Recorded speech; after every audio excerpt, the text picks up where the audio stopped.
At this point, it is my honor to introduce the co-founder of the Convention of States organization, a man known well to many of you, Michael Farris.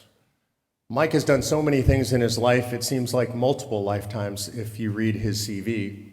The founder of the homeschool movement in America, HSLDA, founder of Patrick Henry College, founder of Convention of States, former president of Alliance Defending Freedom, one of the guys responsible for helping us overturn Roe versus Wade with the Dobbs decision. It is an honor and a pleasure to introduce you to my good friend, Michael Farris.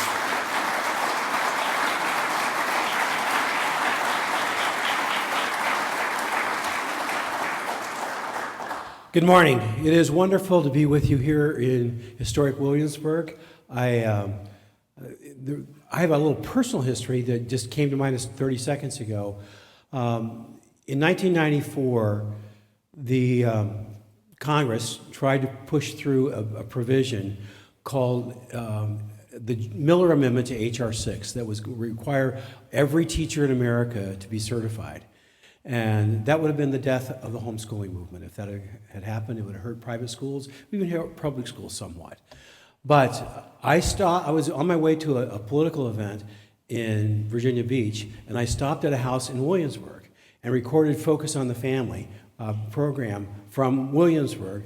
And Dr. Dobson sent that program out, and I was told later that 3 million people called Congress to oppose H.R. 6. The Focus on the Family broadcast was a material part of that. It wasn't the whole thing, but it was a material part of that. And so the fight for liberty, for me personally, I have a Williamsburg connection, but what I want to focus on for just a second is Williamsburg was really the first home of self-government in the New World.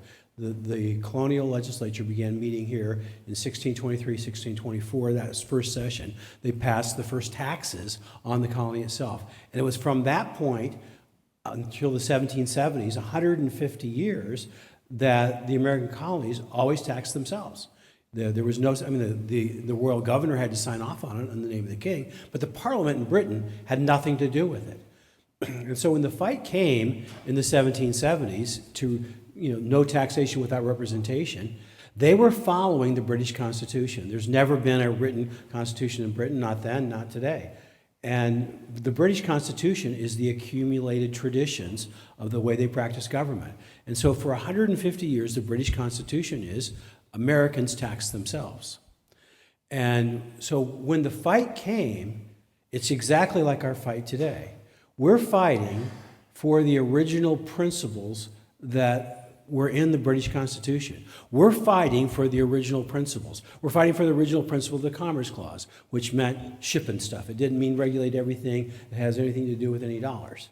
We're fighting for the original principles of the General Welfare Clause, which did not mean spend money on any fool thing you want.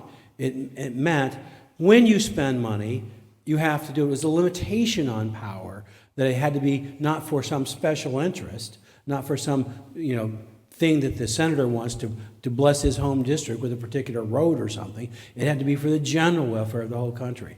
And so we're fighting to restore the general principles of our Constitution, just like in 1776, they were fighting to keep the principle that Americans tax themselves. No taxation without representation. Why? Because that is the moral principle that lies behind all government. And they got it right when they said, we are endowed by our Creator with certain inalienable rights. Among these are life, liberty, and the pursuit of happiness. And for this reason, governments are instituted among men.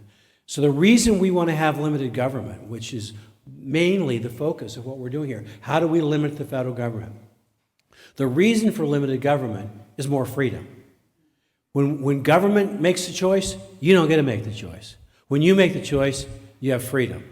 We want to increase freedom by limiting the power of government to make too many choices in our lives. And so that's what you're about. Thank you for being here. Thank you for all you do. And I really agree with what Mark said last night. I think this really will be looked at as the Annapolis Convention of this generation. So God bless you. Thank you for being here. It can be done. It will be effective. So I think there are people who've never even heard of it that are going to see this and be impressed, and I think that builds enthusiasm. This is the defining moment and the last opportunity to get our republic right. We need a solution as big as the problem.